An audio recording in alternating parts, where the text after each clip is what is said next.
Indian government ने इस साल एक बड़ा अनाउंसमेंट किया। इंडिया के 99.6% डिस्ट्रिक्ट्स में 5G सर्विसेज पहुंच चुके हैं। 5G स्कीम के लॉन्च से 3 साल से भी कम में 4.69 लाख 5G साइट्स डिप्लॉय कर दिए गए हैं। 36.5 करोड़ इंडियंस या इंडिया के मोबाइल यूजर्स के लगभग 35% के पास अब 5G सर्विसेज हैं। ये पूरी दुनिया के फास्टेस्ट 5G रोलआउट्स में से एक है और ये 4G रेवोल्यूशन के कुछ सालों में ही होगा। लेकिन इस ग्रोथ में एक कॉम्प्लिकेशन है। ऐसे कई इंडियंस हैं जिन्होंने 5G में अपग्रेड तो कर लिया है, लेकिन इन्हें यह समझ में नहीं आ रहा कि इसमें क्या बदला है।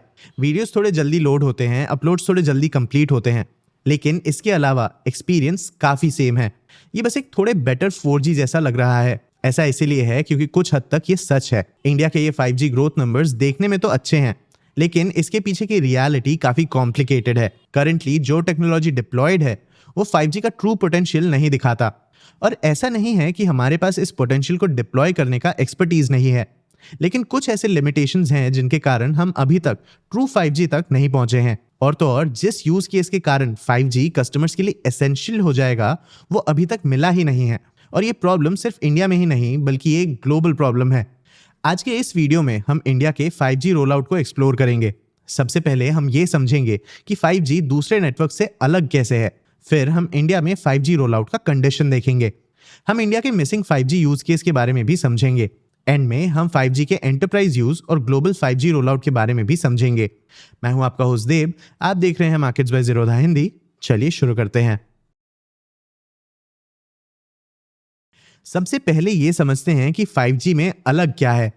सबसे बेसिक क्वेश्चन ये है कि 5G 4G से अलग कैसे होता है, राइट? देखो, 5G एक नया रेडियो स्टैंडर्ड है जो 4G से स्ट्रॉन्गर सिग्नल्स कैरी कर सकता है। कुछ एक्सेप्शंस होते हैं, लेकिन ज्यादातर केसेस में ये सिग्नल्स हायर फ्रीक्वेंसी के होते हैं, जिसके कारण ये ज्यादा डेटा कैरी कर सकते हैं। साथ ही साथ 5G सिग्नल्स में कम लेटेंसी या डिले होता है। इससे वीडियोस इजीली स्ट्रीम होते हैं और गेम्स में लैग भी कम होता है। लेकिन इस सिग्नल का एक ट्रेड ऑफ भी है। ये ज्यादा दूर नहीं जा पाते और ये बिल्डिंग्स की दीवारें भी इजीली क्रॉस नहीं कर सकते। इसके कारण एक इंफ्रास्ट्रक्चरल चैलेंज बनता है। कंसिस्टेंट 5G कवरेज के लिए नेटवर्क ऑपरेटर्स को ज्यादा टावर्स और छोटे सेल्स जैसे सेल साइट्स की जरूरत होती है। 4G के कंपैरिजन में इन्हें ज्यादा पास भी होना पड़ता है। इन सेल्स को usually street lights, buildings etcetera पे इंस्टॉल किया जाता है। इस डेंसिटी के कारण यह भी इंश्योर होता है कि एक एरिया में ज्यादा डिवाइसेस को हाई स्पीड इंटरनेट मिल सके। इससे कंजेशन भी कम होता है, जो 3G और 4G में काफी कॉमन प्रॉब्लम था। मतलब 4G एक साथ एक रूम में 1000 डिवाइसेस को high speed no delay internet नहीं दे पाएगा। इसके कारण सारे डिवाइसेस के इंटरनेट स्पीड्स ही कम हो जाएंगे। 5G में ऐसा नहीं होता है। 5G नेटवर्क में डेटा को ट्रैवल भी करना पड़ता है। यूजर से डेटा कोर नेटवर्क तक जाता है, जहां से ये सर्वर्स और डेटा सेंटर्स तक पहुंचता है। फाइबर ऑप्टिक केबल्स इसके लिए सबसे अच्छे होते हैं। ये कम से कम डिले के साथ बहुत सारा डेटा कैरी कर सकते हैं। अगर सही फाइबर का यूज नहीं होता है तो 5G टावर एक स्पोर्ट्स कार जैसा बन जाएगा जो एक ट्रैफिक जाम वाले बम्पी रोड में फंस गया हो।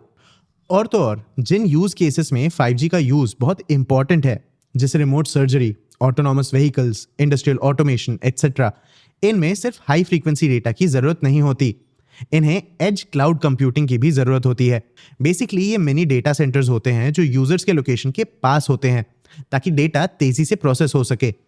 इंडिया का एज कंप्यूटिंग इंफ्रास्ट्रक्चर अभी भी काफी नया और अंडर डेवलप्ड है।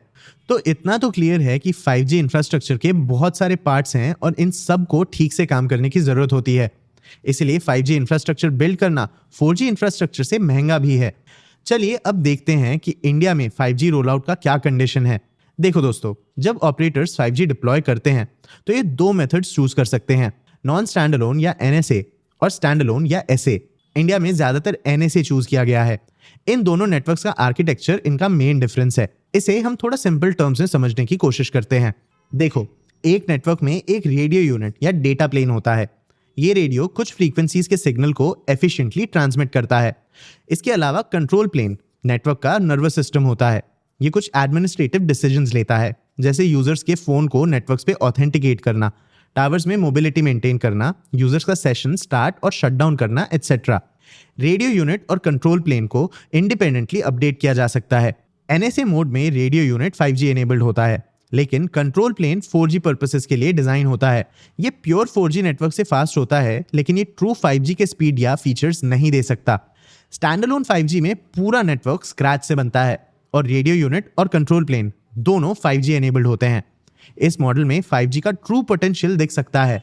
इंडिया में एयरटेल और वोडाफोन आइडिया ने NSA मॉडल चूज किया क्योंकि इनके लिए अपने एग्जिस्टिंग 4G इंफ्रास्ट्रक्चर पे नया नेटवर्क बनाना फाइनेंशियली ईजी था।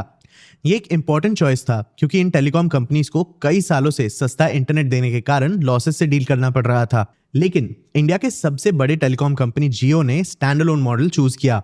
इनफैक्ट जियो अकेला ऑपरेटर था जिसने 700 मेगाहर्ट्ज स्पेक्ट्रम के लिए बिड्स प्लेस किए थे। ये एक यूनिक लो फ्रीक्वेंसी बैंड है जिसमें स्ट्रॉन्ग पेनिट्रेशन और बड़ा रेंज है। ये स्टैंडअलोन 5G के लिए काफी वैल्यूएबल होगा। जहां एयरटेल और VI ऐसा नहीं कर सकते, शायद जियो इंडिया में ट्रू 5G का पोटेंशियल अनलॉक कर सकता है। लेकिन अप्रोचेस के इस डिफरेंस के अलावा इंडिया के 5G बिल्ड आउट में कुछ बहुत इंपॉर्टेंट फीचर्स मिसिंग हैं। जैसे हमारे 5G बिल्ड आउट ने ज्यादा बड़ा एरिया कवर करने पे फोकस तो किया है, लेकिन इसके कारण सेल साइट डेंसिटी कम हो गई, जिसकी 5G नेटवर्क को बहुत जरूरत है। बिना सेल साइट डेंसिटी के हाई फ्रीक्वेंसी सिग्नल्स का पावर कम हो जाता है। हमारे फाइबर ऑप्टिक कनेक्शंस भी सफिशिएंट नहीं है। फिलहाल इंडिया के टेलीकॉम टावर्स के बस लगभग 46% फाइबर कनेक्टेड हैं। और जैसा मैंने बताया, इंडिया का एज कंप्यूटिंग इंफ्रास्ट्रक्चर अभी भी बहुत नया है। जियो और एयरटेल इंडिया के डेटा सेंटर बिल्ड आउट के की प्लेयर्स हैं। ये डेटा सेंटर्स इंडिया के 5G नेटवर्क को सपोर्ट करेंगे, लेकिन इनके डेवलपमेंट में अभी भी बहुत टाइम है। कुछ हद तक इस स्लो डेवलपमेंट का कारण लैक ऑफ कैपिटल भी है। एक और कारण ये भी हो सकता है कि टेलीकॉम प्लेयर्स के पास कैपिटल तो है, लेकिन ये इसका यूज नहीं कर रहे हैं। और इस कमिटमेंट की कमी का कारण ये हो सकता है कि हमारे जैसे कस्टमर्स के लिए 5G का कोई एक्चुअल यूज केस ही नहीं है। 5G के लिए कोई ब्रेक थ्रू ऐप भी नहीं है। जैसे 3G ने मोबाइल फोन्स के थ्रू ईमेल और इंटरनेट का यूज पॉसिबल किया, 4G के थ्रू स्मूथ वीडियो स्ट्रीमिंग और ऐप इकोसिस्टम पॉसिबल हुआ, जैसे उबर, यूट्यूब, इंस्टाग्राम और कई और। हर जनरेशन में कुछ नया अनलॉक हुआ और 5G ने ऐसा क्या पॉसिबल किया जो 4G में ऑलरेडी नहीं किया जा सकता था? ज्यादातर कस्टमर्स का एक ही आंसर है, खास कुछ नहीं। फोन्स अभी भी पहले जैसे काम ही करते हैं, बस थोड़ा तेज। यूट्यूब वीडियो शायद हायर क्वालिटी पे स्ट्रीम होते हैं, गेम्स मिनट्स की जगह सेकंड्स में डाउनलोड होते हैं, क्राउडेड एरियाज में इंटरनेट स्पीड कम नहीं हो जाता। ये चेंजेस अच्छे तो हैं, लेकिन ये रेवोल्यूशनरी नहीं है। ये किसी कार में जेट इंजन लगाने जैसा है। आइडिया सुनने में तो अच्छा लगता है, लेकिन इससे कार उड़ने नहीं लगती। 5G के कुछ यूज केसेस बनाने की कोशिश की गई थी, जैसे मेटावर्स और वर्चुअल रियलिटी 5G पे डिपेंड करते थे, लेकिन कई दूसरे फेल्ड कॉन्सेप्ट्स की तरह ही ये प्लान्स भी स्केल पे ऑपरेट नहीं कर पाए। ये टेलीकॉम कंपनीज के लिए एक प्रॉब्लम है। कंपनीज को अब ये डिसाइड करना है कि 5G में इन्वेस्ट करने का कोई पॉइंट है भी या नहीं, जब इससे कोई बड़े चेंजेस ही नहीं आते। इनफैक्ट एयरटेल के मैनेजमेंट का भी यही सेंटिमेंट है। Last year vice chairman Gopal Vitthal ने कहा कि ग्लोबल टेलीकॉम इंडस्ट्री का एक पेन पॉइंट ये है कि 5G अपने प्रॉमिस पोटेंशियल तक नहीं पहुंचा है। उन्होंने ये भी कहा कि 5G का प्राइमरी यूज केस बस स्पीड है और ये सेम गीगाबाइट को प्रोड्यूस करने का एक ज्यादा एफिशिएंट तरीका है। अब तक अडॉप्शन तो एंथुसियास्टिक रहा है, लेकिन ये काफी पैसिव भी है। यूजर्स 5G में अपग्रेड कर रहे हैं क्योंकि ये उनके लिए बिना किसी एक्स्ट्रा कॉस्ट के अवेलेबल है, इसलिए नहीं क्योंकि इन्हें 5G की जरूरत है। अब असली क्वेश्चन ये है कि अगर 5G के लिए टेलीकॉम कंपनीज प्रीमियम चार्ज करने लगते हैं तो क्या कंज्यूमर्स इसके लिए पे करेंगे? फिलहाल इतने कम एक्स्ट्रा बेनिफिट्स के साथ आंसर शायद नहीं ही होगा।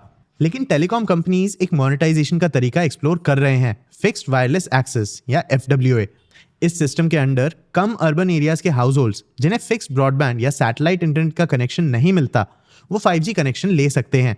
इंडिया के 5G कंजम्पशन का लगभग 25% FWA से आता है। इनफैक्ट जियो ने रिसेंटली US बेस्ड T-Mobile को as largest FWA provider cross कर दिया। लेकिन शायद ये भी 5G के हाइप और रियलिटी के गैप को कम करने के लिए काफी नहीं है। वैसे 5G का इंडस्ट्रियल यूज भी है और जो कैपेबिलिटीज कंज्यूमर्स के लिए बहुत कम यूजफुल लगते हैं, वो बिजनेसेस के लिए काफी ज्यादा यूजफुल हो सकते हैं। जैसे 5G का लो लेटेंसी पोर्ट्स पे हैवी इक्विपमेंट कंट्रोल करने के काम आ सकता है। इंटरनेट ऑफ थिंग्स या IoT कनेक्टिविटी हजारों सेंसर्स को सपोर्ट कर सकता है। ये सब इंटरकनेक्टेड होते हैं और ये क्रॉप हेल्थ से सप्लाई चेन लॉजिस्टिक्स जैसे मल्टीपल इंडस्ट्रीज में यूज हो सकते हैं। अपने स्टैंडअलोन नेटवर्क के साथ शायद जियो इस मार्केट को कैप्चर कर सकता है। कंपनी 5G कनेक्टिविटी अपने क्लाउड सर्विसेज और डेटा सेंटर्स के साथ बंडल कर सकती है, जिससे कंपनी एंटरप्राइजेस को एंड टू एंड सॉल्यूशंस दे पाएगी। Jio smart factories, connected health care, agricultural drones जैसे यूज केसेस कैप्चर भी करना चाहती है। लेकिन इसमें एक चैलेंज है, इंडिया में इसका अडॉप्शन थोड़ा स्लो रहा है। इसका एक कारण ये है कि एग्जिस्टिंग ऑल्टरनेटिव्स बिजनेस के लिए ऑलरेडी काफी अच्छे से काम करते हैं, और तो और फर्म्स के खुद के 5G नेटवर्क्स बनाने के बारे में भी काफी रेगुलेटरी अनसर्टेनिटीज हैं। इनफैक्ट इन्फोसिस और TCS जैसे IT कंपनीज जो बहुत सारे क्लाउड नेटिव सर्विसेज होस्ट करते हैं, कैप्टिव 5G के लिए लॉबी कर रहे हैं। लेकिन टेलीकॉम कंपनीज को चिंता है कि इससे इनके बिजनेस को नुकसान हो सकता है। चलिए अब देखते हैं कि ग्लोबली 5G नेटवर्क का कंडीशन कैसा रहा है। चाइना ने दुनिया का सबसे बड़ा 5G नेटवर्क बनाया है, लेकिन इसके 5G एप्लीकेशन ज्यादातर इंडस्ट्रियल हैं। चाइना में अब डार्क फैक्ट्रीज भी ऑपरेट करते हैं, जहां पूरे के पूरे कार्स या फोन्स लो लाइट में रोबोट्स असेंबल करते हैं। ये शायद 5G पावर्ड हो सकते हैं। चाइना पूरी दुनिया का वर्कशॉप है, इसलिए ये नया 5G कैपेसिटी इजिली अब्सॉर्ब कर सकता है। इनफैक्ट चाइना 2027 तक 10,000 5G एनेबल्ड फैक्ट्रीज बनाना चाहता है। साउथ कोरिया की बात करें तो ये पहली कंट्री है जिसने nation wide 5G network launch किया है। साउथ कोरिया का कस्टमर पेनिट्रेशन भी अच्छा रहा है और टोटल मोबाइल सब्सक्रिप्शंस के आधे 5G यूजर्स हैं। कोरियन ऑपरेटर्स AR और VR content, concert live streaming और क्लाउड गेमिंग के साथ एक्सपेरिमेंट भी कर रहे हैं। लेकिन यहाँ भी 5G कंट्रोल्ड पोर्ट ट्रेन्स और स्मार्ट फैक्ट्रीज जैसे एंटरप्राइज यूजर्स का 5G कंजम्पशन में एक बड़ा कंट्रीब्यूशन है। यूएस में 70% से ज्यादा मोबाइल सब्सक्रिप्शंस 5G यूज करते हैं।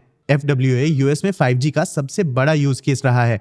ये इवन फिक्स ब्रॉडबैंड प्रोवाइडर्स के साथ अमेरिकन हाउस होल्ड्स ऑक्यूपाई करने के लिए compete कर रहा है। 5G फिलहाल कस्टमर्स के लिए बस 4G का एक थोड़ा सा बेटर वर्जन है। आपको क्या लगता है 5G का ब्रेक थ्रू ऐप क्या होगा? इंडिया में 5G एसेंशियल कब तक बन पाएगा? अपने व्यूज हमें कमेंट सेक्शन में जरूर बताना। आगे आप कौन से टॉपिक्स पे वीडियोस देखना चाहते हो ये भी हमें कमेंट सेक्शन में जरूर बताना। अगर ये वीडियो आपको इन्फॉर्मेटिव लगा तो इसे लाइक और शेयर जरूर करना। ऐसे ही और वीडियोस के लिए चैनल को सब्सक्राइब भी कर लेना। आज के लिए इतना ही, मिलते हैं अगले वीडियो में।